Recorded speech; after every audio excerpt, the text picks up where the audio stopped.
But as much as we talk about equality, and I do believe there's a certain level of equality, uh, I don't feel like I don't really feel like women really want to be equal. You know, when they want the equal rights, they want the equal pay, they want equal this, equal that. But I don't think they really understand what it is to be a man. Like, I don't think they really understand. Like, I know they don't want to be equal because they don't want to go 50-50. I'm not a 50-50 guy, but I understand guys that say, you know, in this day and age, why shouldn't we split it? Right. Like, what are your thoughts on that? Like, and this isn't a dating channel, but just I'm talking more so about the mindset of the 50-50 versus not 50-50. Again, this is not. I don't do those dating channel conversations. Well, I've never been in a 50-50, even when I was married. I was the provider dude. I paid all the bills and stuff. My wife was a stay-at-home mom for the majority of our relationship. But it in today's economy, if you can afford it, obviously you can do it that way. But nowadays, the average income for what a person is $45,000 a year. Which is wild to me. So wild. So to not do 50-50 if you're in those average tax brackets is wild. But I think a lot of people have a misconception on like how much money people are really making out there. Like everybody thinks they're out there making high six figures when that's not the case. Social media. So a lot of people are confused on how expensive it is in the world and how much, like a lot of people think like me, I make six figures, but it's like they think that's a crazy lot of money. Nah, I think it's regular. Like I make a decent living, but it's like I'm not going on trips to Jamaica and all that stuff all the time. Yeah. So a lot of people think that once you start making six figures, you're able to just do all of those things. No, because a lot of your money gets taken in taxes. Yeah. But six figures is still good. It's comfortable living. Yeah. So I would say, but why would I? But how I look at it now that I'm divorced and stuff is like, why would I want to? They'll be like, oh, but you're paying 100% of the bills right now, but they don't understand that when you take somebody in, now my bills are doubled. Just having another person in the household, my bills are doubled. Yeah. So even if you're not doing 50-50, because I never agree with 50-50. I believe it should be 100-100. Like we should both put all in into the relationship some way, shape, or form. Mm-hmm. If he's putting his all in financially, you should be putting your all in another way, kind of thing. Yeah. I agree. So, but I always tell women you should want to contribute to the household as much as possible financially, because you don't want to be in a situation where you're financially dependent on a man. Right. Because from what I've seen to dudes that financially provide for women is that sometimes like you really don't have no say in the household finances. Right. And you shouldn't want to put yourself in that situation. You should always want to go out there and work and have your own. Yeah, I agree wholeheartedly. And also to me, it's just the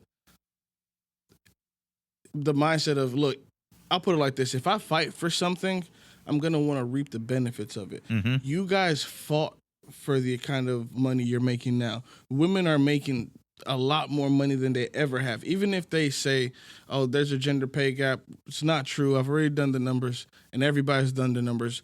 But women make a whole lot of money. There are women CEOs, women CFOs, doctors, lawyers, nurses, making a whole lot of money.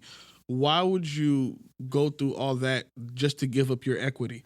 Because if you're not contributing financially to the house in any way, shape, or form, you have very little equity here besides an opinion. Versus if we have one pot of money that we both pull from, I don't control nothing. Like we have shared equity in everything. And it doesn't have to be an equal amount of money. And I always say this, if I'm married, there's no such thing as my money, your money.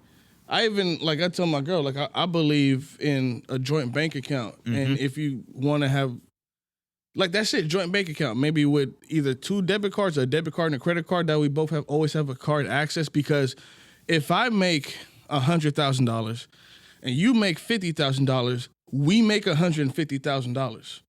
We make that. And I am perfectly fine saying that. But it doesn't work the other way around. If she makes $100,000 and you make $50,000, she makes $100,000. It's not a we nothing. Like the chicks that say, like make like I make 6 figures a year. Like I make 200,000. So I need a man that makes at least 200. First off, you are super rare. And a guy that makes 200,000 is super rare Right. also. So you have to find a man that makes the amount of money you want, that you actually like, that actually likes you, and that wants to. That's hard to do. Mm-hmm. But I'm never gonna tell a chick she's not gonna find it. I'm just gonna say it's hard. But if you already make 200,000, now you don't need a dude to provide for you. Look for the love. I never understood that. Like you have the money, so you don't need the provision. Mm-hmm.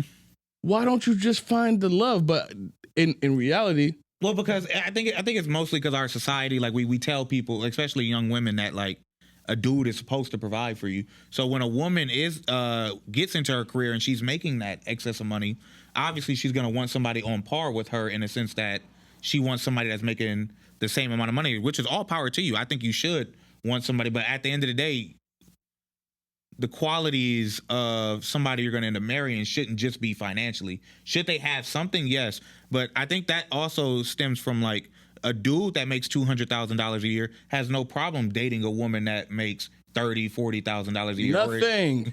She can make nothing. But it won't be the same. So I think that's what messes a lot of women up that are in their careers, is that they'll say like there's not that many men around and they're all like in relationships and stuff. It's because they're looking for men in their tax bracket, and those men have a plethora of women because they're looking for women. They have women in their tax bracket, and they also have all the women down below. Yeah, and also look, dudes that already make 200,000 plus, if they're not already married, I can almost guarantee you the likelihood of them getting married aren't. Like a lot of the dudes that make that kind of money, first off, let's be real.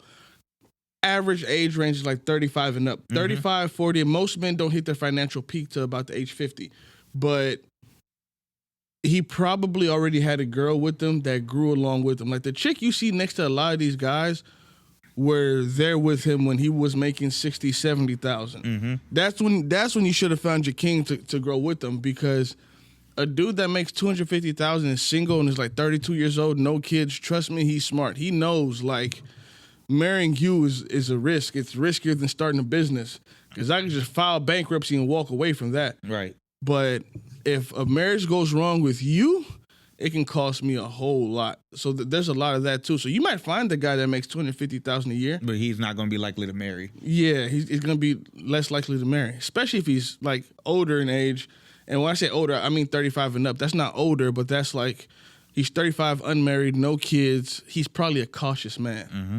And like, I'm not the guy to tell a chick she's not going to find that. I don't believe in telling people you're not going to get what you're looking for. But I will tell you it's highly unlikely